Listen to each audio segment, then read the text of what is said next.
السلام ورحمت الله تعالی وبرکاته. دا ملګری وای چې یاره تعویز نه دی کول په کار ځکه تعویز جایز نه دی، تعویز پیغمبر نه دی کړي او تعویز څه حیثیت نه لري. نو زمون ټول کارونه وړاندې کړه په تعویزونو کې د نو ما به تعویزونه کړي وي. د دې ملګری د پاره اسانه خبره دار چې ستاده جټانه خبرې دي او ډېر معصومانه خبرې دي او بلا تحقیق خبرې دي. او چونکی زمونږ استادو نظریات او زمونږ استادو افکار دا د علماو نه وجود نه دي. مونږ خو امیان یو، مونږ به علماو سره کینو، علماو نه بزان پویو حکم علماو نه. نو ته د کوم فرقې سره تعلق ساتي، کوم جماعت سره تعلق ساتي چې ته دا خبره کې چې د دومره حقیقت نه ته انکار کې. نو د علماء دیوبند الحمدلله دی وخت د اهل سنت والجماعت یعنی د صحابه کرام او تابعین او تبع تابعین د فقها مجتهدین محدثین مفسرین د هغه ترجمانان دا نه وجود عقاید کې دیوبند جوړ کنا د دغه صحابه کې د نبی رسول الله والسلام د قران او د حدیث د صحابه کرامو تابعین او تبع تابعین فقها مجتهدین محدثین مفسرین دی وخت کې ترجمان صحیح ترجمان هغه څوک ته علماء دیوبندي. نور جماعتونه هم دي. نو اغیم دغه علماء سو امام اعظم ابو حنیفه رحم الله نوم به ټول اخلي، خو د امام اعظم ابو حنیفه رحم الله چې کوم مسلک ته کوم رائے کوم داغه فتوا کوم مسله ده نو داغه غلط تعویل کوي او علماء دیوبند د هغه صحیح ترجمانی کې د هغه صحیح مطلب بیانې د کله د قران او د کله د محدثین د کله د مفسرین د هغه کې داسې تعویل نه کوي چې هغه تعویل باطل وي. کوم خلک د خپل ځان د باره تعویل کوي او خبره بدلی او کفریه طرف ته ځي یا شرکیه بدعت طرف ته ځي نو هغه تعویلات کوي. نو دی وخت مونږ چې د علماء دیوبند نوم اخلو اس نه اخلو چې په دې ټولو جماعتونو کې د ټولو نزيات صحیح ترجمانی کوونکي هغه څوک ته بعینه د هغه موافق ترجمانی کوونکي احتیاط بر باندې مبني هغه د علماء دیوبند جماعت ته. مونږ د هغه سره تعلق ساتونو ته چې د هر جماعت سره تعلق ساتي ته انکار کې په انکار خو چونګي د ضد نم جوړي کده دلایل ورم کې هغه بیا نه مني. نو بهر حال دا د ضد کار نه دی. تا چونګي ویلي چې نبی علیہ السلام کړي وي نو بیا به زم کوم. نو که مثال ته ځان د دیوبندي وي نو زه تاسو د یو سو حواله در کوم ته دغه لګو ګوره. بیا دا د بینوریټون جامع اسلامیه بینوریټون کراچي یو فتوا ده پای کې دا یو سړی سوال کړی دی. سوال دا کړی چې تعویز اچول جایز دي، دا تعویز تړل بدعت دي کنه، دا د قران د آیاتونو مبارکونه یا د نبی رسول الله والسلام نه د تعویز ثبوت شته یا نشته. نو هغه جواب ورکړي چې تعویز او رقیه وغیرہ دا د درو شرطونو سره جایز ده. کدا آیات د الله رب د کلام نوي، آیاتونه د قرآنی آیاتونه وي، اسماء الحسنا وغیرہ وي، په دې باندې شامل وي نو دا جایز ده. نمبر 2 عربي یا دینه علاوه په نورو زبانونو کې وي خو چې د دې معنی مقصد هغه معلوم وي. داسې الفاظ نه وي چې هغه الفاظ دغه معنی معلوم نه وي. داسې زبان وي چې په دې زبان کې لیکلي وي چې معنی معلومه نه وي چې دې معنی څه ده. هغه کې شرک وي، بدعت وي، داسې نوري خبرې نو بیا صحیح نه ده. خو که عربي وي یا بل زبان کې وي چې دغه معنی معلومه وي او صحیح وي نو دا دویم شرط شو. اړومبه شر سره چې د الله عظیم کتاب د قران آیاتونه به وي، اسماء الحسنا به وي او دغه شان دي که مثال کې تر بر دغه عربي الفاظ وي یا په نور زبانونو کې وي نو دویم شرط دار چې دغه معنی به معلومه وي. او دریم شرط دار چې دا عقیده وي چې تعویز مؤثر به ذات نه دی، یعنی تعویز په خپل اثر نه کې بلکې دا اثر په کې چا چولې دی. دا به کې الله ګوره ابو کې تند ماتول نشته، دا اثر په کې چا چولې دی. چاړه پرې کولو کې دا اثر چا هور سوزولو کې دا اثر چا چولې دی. ستا په سترګې کې دا قتلو دا اثر چا چولې دی. سترګم مثال غوخه دا غوګم دا غوخه دی، دا جبم دا غوخه دا ستا لاس خبرې نه کی جبه خبرې کوي، دا اثر په کې چا چولې دی. نو حقیقت کې به دا نه وي چې دا ټول اختیارات دی جبه سره دی غوګ سره دی، دا جبه وي خبرې بنه کوي، دا غوګ به وي خبرې بنه کوي. نو ستا عقیده بداوي چې مؤثر به ذات دا د الله ذات ته دا اثر چول بګي سو کوي، دا الله کی اثر سو ورګي الله ور کوي. نو دا عقیده بم وي چې یاره تعویز په خپل اثر نه کی بلکې اثر بګي سو کوي الله چی څنګه چې چاړه کې خوده د پریکولو اثر خوده لیدي دا ته معنی په هور کې د سوزولو دا اثر خوده دا ته معنی په سره کې د قتلو اثر خوده لیدي دا ته معنی. نو په قران آیاتونو کې او په خو بهترونو الفاظ او کلماتو کې اثر هم الله خوده لیدي کنه چې څنګه چاړه ته خبرو کې اثر کوي کنه چاته کنزلو کې اثر کوي کنه کوي په کنزلو باندې خلک د بل سر ماتي کنه ماتي دا ولي نه سپېړه ورګه نه به ډزو کو ولکه د حقیقت کې د شکار کړم نه سره بیا دا وې چې ستا خور مور ته ولې دومره جذبات د بدو الفاظو اثر دی چې تا ته ما چر واغه سو ډز دی به کو دی وشت دا د بدو الفاظ اثر دی او خالفاظ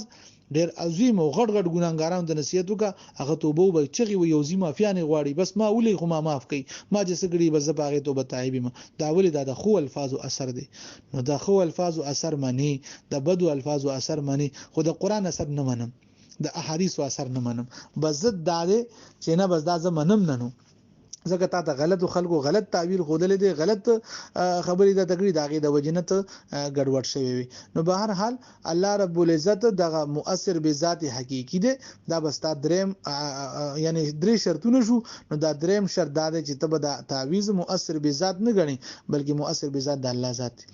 او دغه شان دی علامه ابن حجر رحمه الله فرمای وقد اجمع العلماء على جواز الرقيه عند اجتماع ثلاث شروط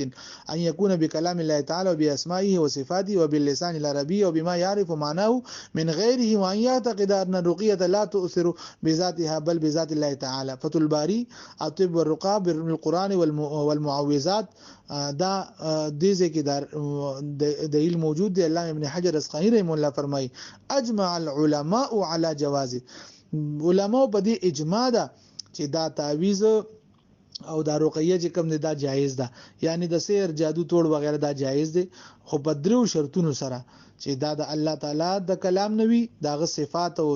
داغه په نومونو سره وي او عربي زبان کې وي چې داغه معنی واضح او ښکار وي او د دې مؤثر به ذات حقيقي کې الله غني دا عقیده داوي نو په دې سره دا جایز دي په دغه خبرو سره بیا سره فتح الباری کې دغه روایت موجود دی نبی رسول الله والسلام صراحتا د داسې رقیه او تعویذ ایجاد ورکړي چې پای کې شرک نوي عن عوف ابن مالک قال كنا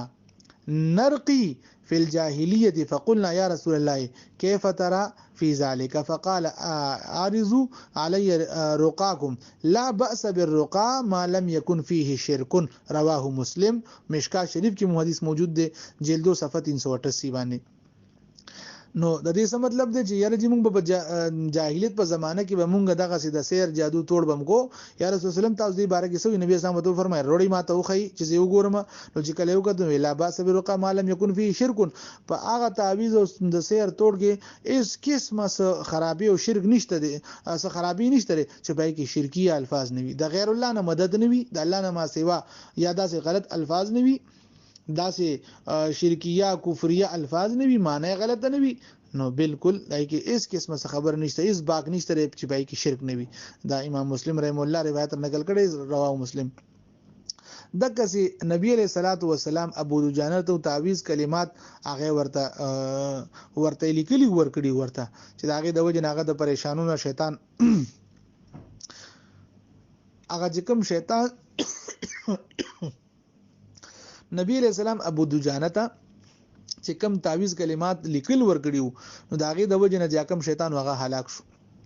امام بهقی رحم الله د نبی رسول الله والسلام د روایت مبارک را نقل کړي فقال علي رضی الله عنه اكتب بسم الله الرحمن اي علي ولي کورتا بسم الله الرحمن الرحيم هذا كتاب من محمد رسول رب العالمين صلى الله عليه وسلم الى من ترك الدار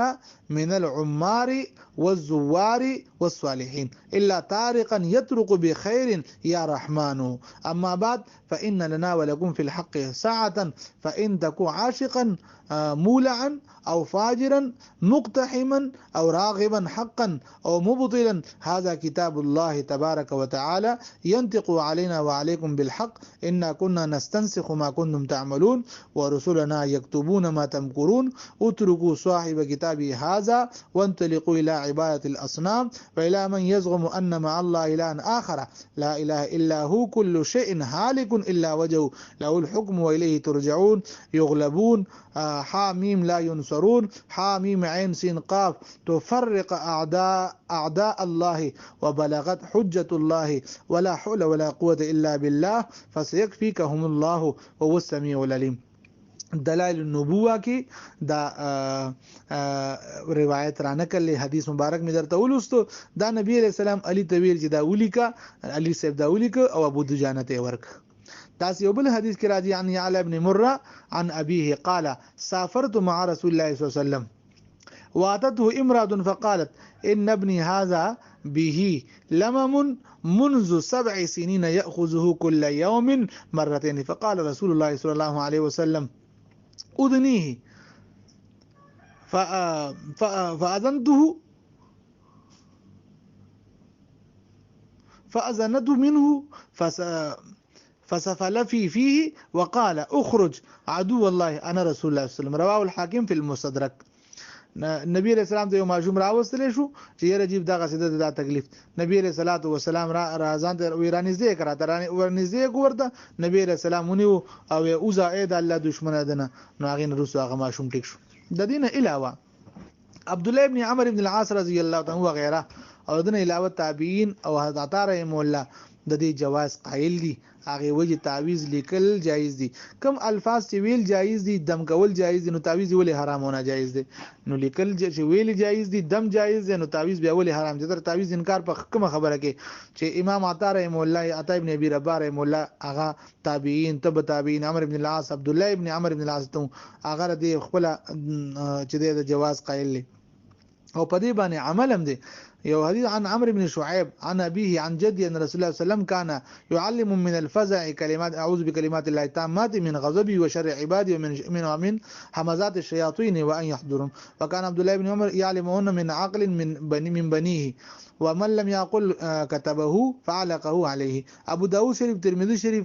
او علامه شامری مولا هم لیکلي دي. نو دا غبرنی کوم حدیث مبارکو چې عبد الله ابن عمر ته مبخص کو هغه وای چې یاره دا کلمات به کوم ماشومانانو ته ورله هغه ته به وریاد ک او چې کوم ته منه هغه او به لیکل او هغه ته په غاړه کې واچو. ابو داود شریف کې دا روایت موجود دی ترمذی کې دا موجود دی. علامه شامری مولا لیکي چې اختلف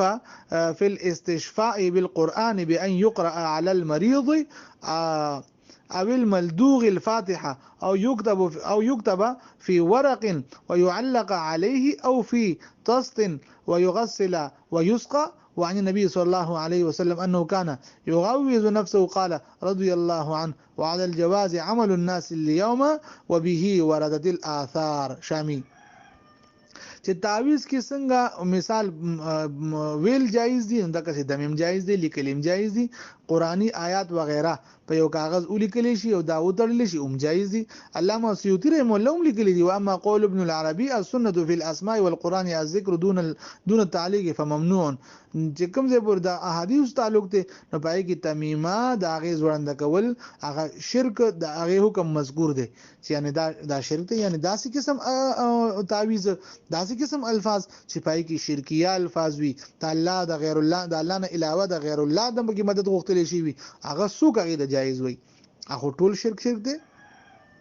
هغه امام سیوطی رحم الله په جامع صغیر کې ذکر کړی من تعلق شیء وکول الیه. نو بهر حال داسې احادیث مبارکو نور احادیث مبارکو کې مشتمن علق وديعا فلا ودع الله ومن علق تميمه فلا دم. نو دا احادیث مبارکو په دې خبره باندې دلالت کوي چې تعویذ اچول جایز دي تعویذ لیکل جایز دي ویل جایز دي خو چې دا غیر درې شرطونه به کې موجود وي. نمبر 1 دا چې د الله د قران آیاتونه وي یا اسماء الحسنا وي صفات باری تعالی وي دا غیر سره مدد غوښتل شي صحیح دی. دویم نمبر شرط ولدا دی چې مؤثر به ذات د الله ذات دی. تعویذ کې خپل اثر نشته اثر به کې چي خودل دي الله خود عقیده بداوي چې تعویذ مؤثر به ذات نه بلکې مؤثر به ذات د الله ذات دی. او دریم نمبر دا چې د عربي الفاظ وي یا هر قسم الفاظ خو چې داغه معنا معلومه وي او صحیح وي. نو دا درې شرطونه دا بینوریټون علامه بینوریټون چې کوم مدرسه د دارالافتا ده نو دا هغه نه دا فتوا شیر شوی ده. به هر حال دا ملګری ویلی او جیره دا سه مونږ ته حواله راکې نو مونږ به بالکل منو چې دا جایز نه جایز ده. نو دا خبره خو ډیره زیاته وګد شو. ما تاسو ته دغه مختصرا عبارتونه مو چې دغه تعویذ جایز دی یا ناجایز دی. نو تعویذ په جواز کې زموږ د علماء دیوبند هغه تر مفتی حفیظ مولا په معرف القرآن کې بخپل لیکلي دي چې کوم الفاظو کې شرک نوي بدعت نوي داسې د غیر الله نه بګي مدد نوي او هغه د ښه کار د باره کې ناجایز کار د بارم نه د ښه کار د بارم وي او معنا او دغه مقصد دغه معلوم وي صحیح وي نو بالکل تعویذ جایز دی. او کدا سي قرآن دی لیکلې دي خدا غلط کار د بای لیکلې دي مطلب د خزه او خاون اختلافات د پاره کور رانول د پاره د رزق د چا بندولو د پاره چا باندې سیر جادو د نور حالات د پاره نو کدا سي قرآن نم لیکي نو دام ناجایز دي د خیر د پاره بکې او صحیح بلی کې غلط بم نه لیکي درې شرطونو سره نو ال به تعویذ جایزي کړه دینه الا وسودا سي نور کارونه کې نو هغه خو پټول خلکو مجسمانه و او مو وایا نو بهر حال دغه یو څو